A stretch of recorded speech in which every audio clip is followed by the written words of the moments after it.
Am I saying it correctly? Pearl? No, you're not, but we know what you mean. Pearl. Pearl. Pearl. That's okay, because I can speak Scottish now. The And so can peril our of- audience. If you're going to start talking yourself, you're actually doing it to God. If we don't get that, we will never be comfortable blossoming and becoming our authentic self in front of other people. Welcome to Unhinged, separating faith from fiction. I'm your host, Michele Kus, and I'm joined, as always, by my co-host, Dr. Martin Trench. And today we are continuing our conversation on spiritual growth, and we're going to take a look at something that can be a little bit personal for some of us, and that is looking at the parts of ourselves that we sometimes try to hide. Maybe we try to hide them from ourselves or from other people, from the world, or even from God. But what if those parts aren't what you think they are? And maybe what if God doesn't see those parts the way that you think he does? We're going to get into that and a whole lot more in this episode, and I have a couple of surprises for you at the end of this episode, so make sure you stick around to the very end. And if you're ready to dive in, let's get unhinged. Sometimes you need to look at your own internal wiring and your own design, but other times you need to look at your external environment. And does that align? Am I aligned with that? There needs to be an alignment there too. I could be in total alignment on the inside, like most of us are not. Most of us believe some things, we feel a different way and all of that. But if I can get myself in alignment as a human being on the inside, I still the people I'm with might not match. The environment we are in might not match the way I'm feeling on the inside. It feels like swimming against the tide, almost. We're doing all the right things, but it's a struggle to actually make any progress in life. And then we can do one of two things. We can say, what's wrong with me? There's something wrong. Everybody else in this church seems to be doing fine, but there must be something wrong with me. Or the other thing that we do is we say, the enemy's attacking me. Yeah. Right? And it might just be that you need to be in a different place. It's back to that verse from Ecclesiastes. It's not always the fastest runner who wins a race.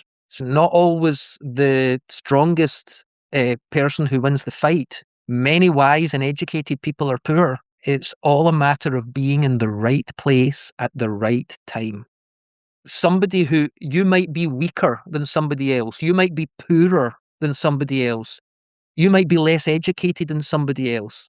And you say, well, that's the reason I'm not blossoming and flourishing. No, because poor people can blossom and flourish. Weak people can blossom. Sometimes the slowest person wins the race, you know? It's not that you're not good enough. It's that you're not in the right environment. How do you find the right environment? If you feel like you're not blooming in the place where you are planted right now, how do you find the right place where you can bloom? I think, first of all, it all starts with knowing yourself. Because if you don't know yourself, and I know we've spoken about this before, but isn't it shocking how many people do not know themselves at all? Yeah. Like literally at all. They don't know what they think about things. They don't know how they feel about things. They don't know what makes them come alive and what makes them shut down. They're just plodding on doing whatever other people are telling them should be done. You have to know yourself to begin with. And you have to trust yourself. Yeah. Because if you know yourself and you say, oh, the reason I don't fit in this environment is because I'm like this, I'm like this, I'm like this. If you don't trust yourself, you're going to think, so I need to change who I am so I can fit into this environment. Yeah. No, who you are the environment is not the precious thing. It's you that's the precious thing. You are the pearl of great price that the pearl merchant came to find. Okay, you are the precious thing. Yeah. We're not going to say this pearl is round, but this little slot square. So let's chip this pearl into a square. We're destroying the pearl. Yeah. We need to take that pearl. Am I saying it correctly? Pearl. No, you're not, but we know what you mean. Pearl. Pearl. Pearl. And that's okay, because I can speak Scottish now. the so can our audience. It's the precious thing. And so you take that and you set it on a ring or you string it together with other. You do what's right for it. You are the precious thing. If you're not fitting in someplace, do not alter your personality in order to fit in. Let's take another saying. Let's bloom where you're planted is very problematic, okay? Here's a better saying. Go where you're celebrated, not where you're tolerated. Ooh, that is good. There are places that will tolerate you and you will have to navigate and negotiate how much of your authentic self you let out. But if you can go where you're celebrated, where people love you just the way you are. And like, here's something that I thought about not that long ago, a year or two ago. I was reading that verse where it says, how beautiful on the mountains are the feet of those who bring good news. Right. And I thought, calling feet beautiful is an unusual thing, right?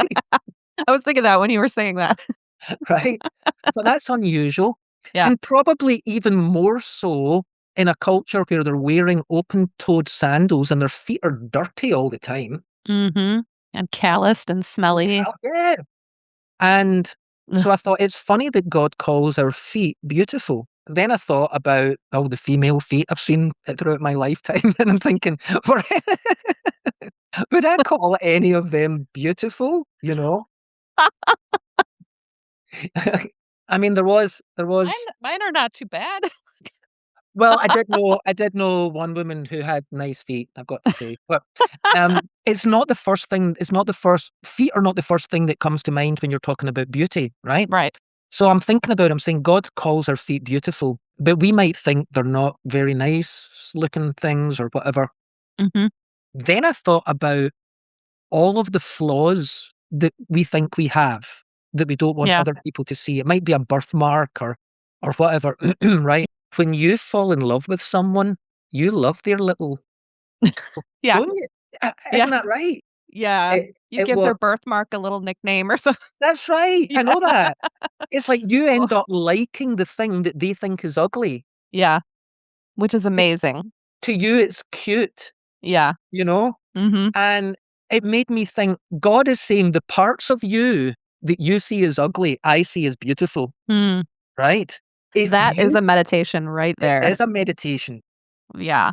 Even the That's parts of you that you regard as ugly, and I'm not just talking about physical parts, I'm talking Mhm. about the parts of our story that Yeah. are ugly and messy.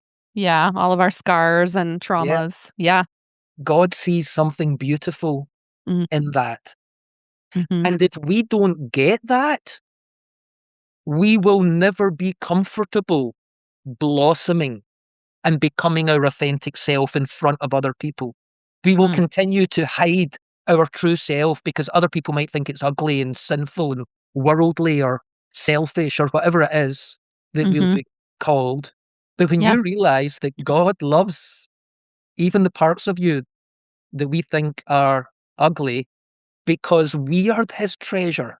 Yeah. And the whole purpose of this journey through life is so that each one of us becomes everything that God intended us to become. We become his children. We become followers of Jesus. We become an artist or a musician or an engineer or whatever it is. We become everything that he has put within us, right? We become authentically ourselves. You become Brilliantly you. brilliantly you, not what was it we said last time? Boringly yeah. Brilliantly you, not boringly everybody else. So you have to accept Yeah. that, first of all. And we have been so indoctrinated that we are Mhm. worthless, that we are sinners, that Yep. nothing good dwells within us. Your heart is deceitful and Yeah. wicked. Who can know Who it? can know it? You were born damaged goods, Yeah. you know, Yeah. God will put up with you, but he will be the eternally disappointed one, disappointed one. just Uh, always putting up with you. But if you can get rid of all of that stuff, and if you can realize that you are his workmanship, if you're going to start shit talking yourself, you're actually doing it to God because you Yeah. are his workmanship. Yeah, but what about all the mistakes I've made? And what that's he sees it as beautiful. He even thinks your feet are nice. Okay. If you can accept that, he likes your feet, he likes your birthmarks, Yep. he likes Your that little, scars. yeah, your scars. Mhm. that little rough patch of skin that you never managed to exfoliate because it's out of reach. All of that stuff. Yeah. But the person who loves you loves all that, and the God who loves you loves all that. Mm-hmm. The fact that you've got shadow issues that you're still struggling with, and you're kind of angry with yourself because you wish you were healed of it and over it by now. God loves the whole process. Mm-hmm. He sees that you might not be where you want to be, but he sees you going through an amazing process of going from that to that. Yeah. I think he takes so much joy and delight in watching all of us work through those things.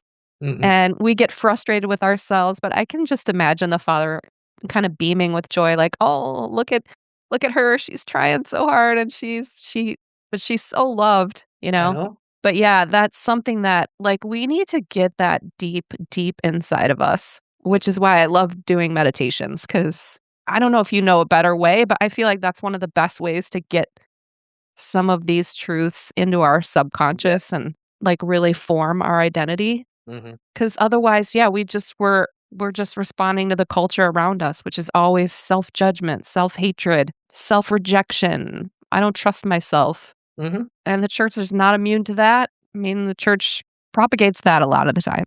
So you might have noticed in that short conversation that I mentioned the word meditation twice. And this is something I love to do with people. I love to lead them through guided meditations, especially on topics that feel like we all could use a little bit of renewing our mind in that area.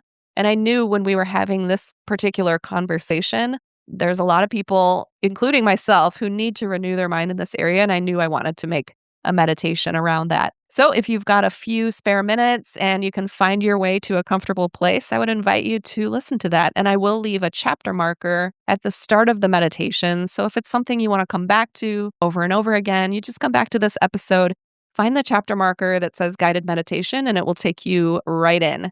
And I also want to invite you into Martin's 30-day spiritual growth challenge that he's doing all through the month of May. All of his challenges so far this year have been amazing, not just for the learning and the insight and the knowledge that you gain, but also the relationships that you form inside that community, because you're going through this entire month-long challenge together. And it's just been an incredible time. So I would invite you to check that out. I'll leave a link for it down in the video description or the show notes. Thanks so much for joining us today. And with that, I will leave you with this guided meditation. And we'll see you on the next one. If you are able to get into a comfortable space and just close your eyes or soften your gaze, I'm going to lead you in a short guided meditation.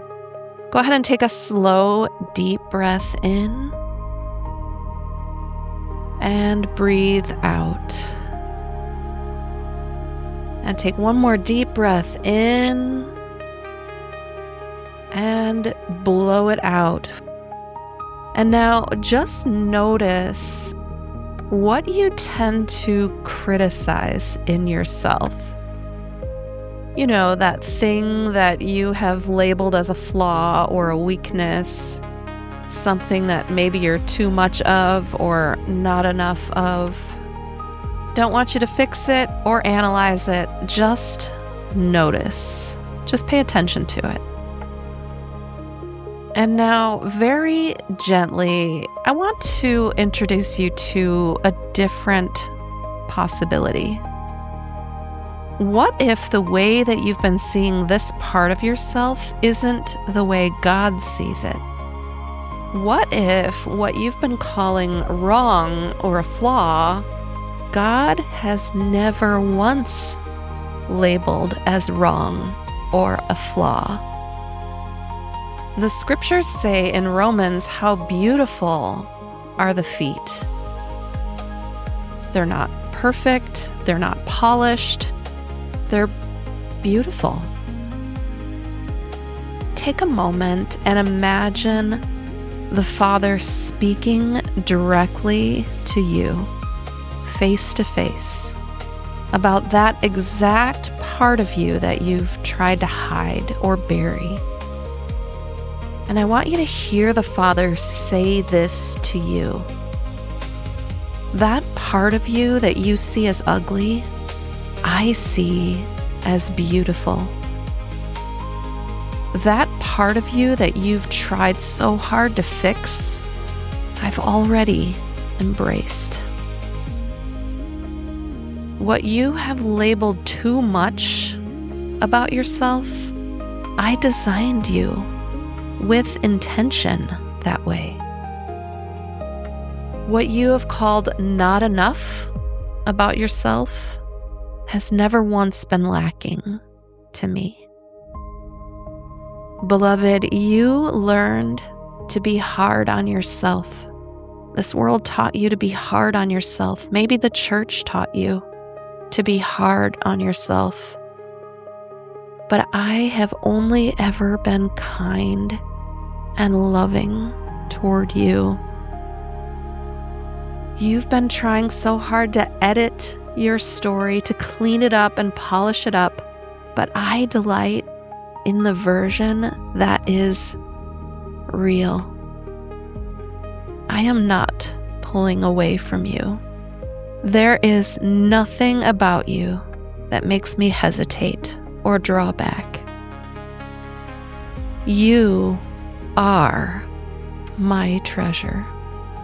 I am not asking you to become someone else. I made you the way that you are.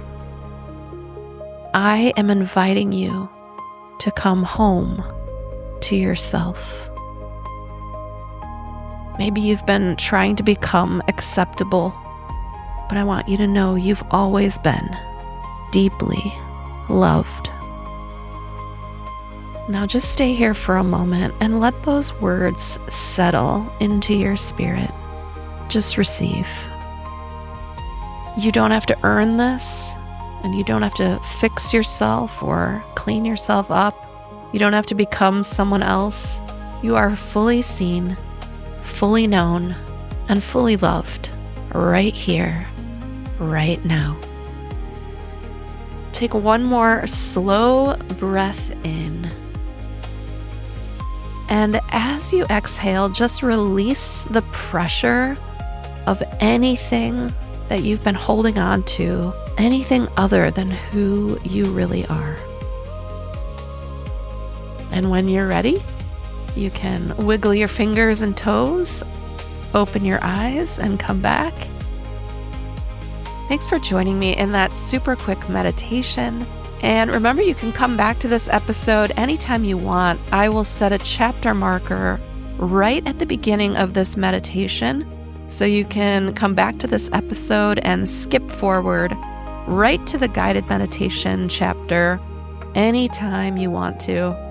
And I want to finish out this episode with a song I created called My Scars Are Beautiful. It was inspired by this recording session, and I hope you enjoy it.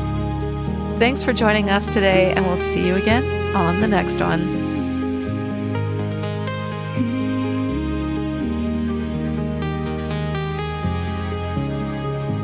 I hid the marks in my sleeve, like they were proof I could bleed.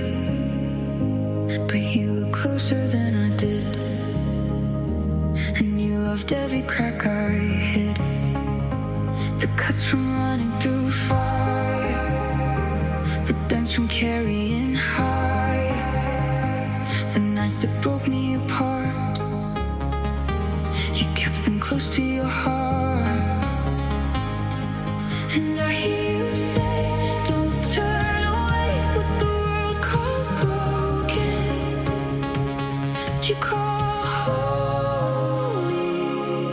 you call chosen. My scars are beautiful, in your hands beautiful. Every line tells where I've been, every line brings me back again. My scars are beautiful, in your eyes beautiful. What I carry through the rain, you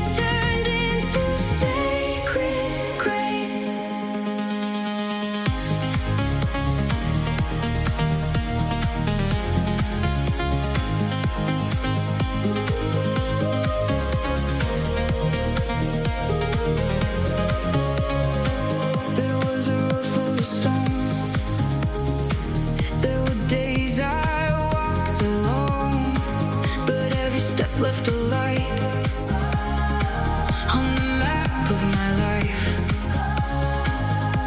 And I hear you say, don't turn away, but the world called broken.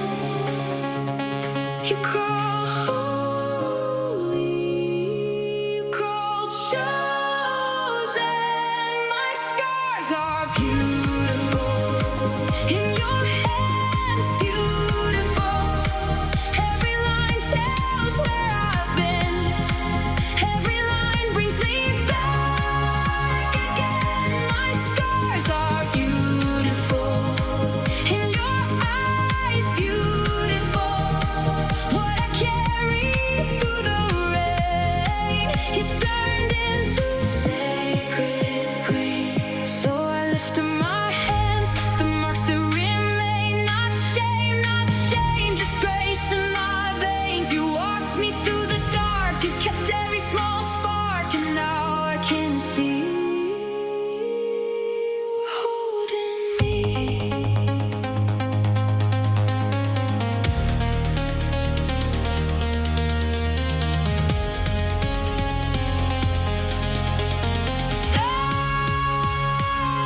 My scars are beautiful in your hands, beautiful. Every line tells where I've been. Every line brings me back again. My scars are beautiful in your eyes, beautiful. What I carry through the rain, it turned into sacred green. My scars are beautiful, and I am beautiful.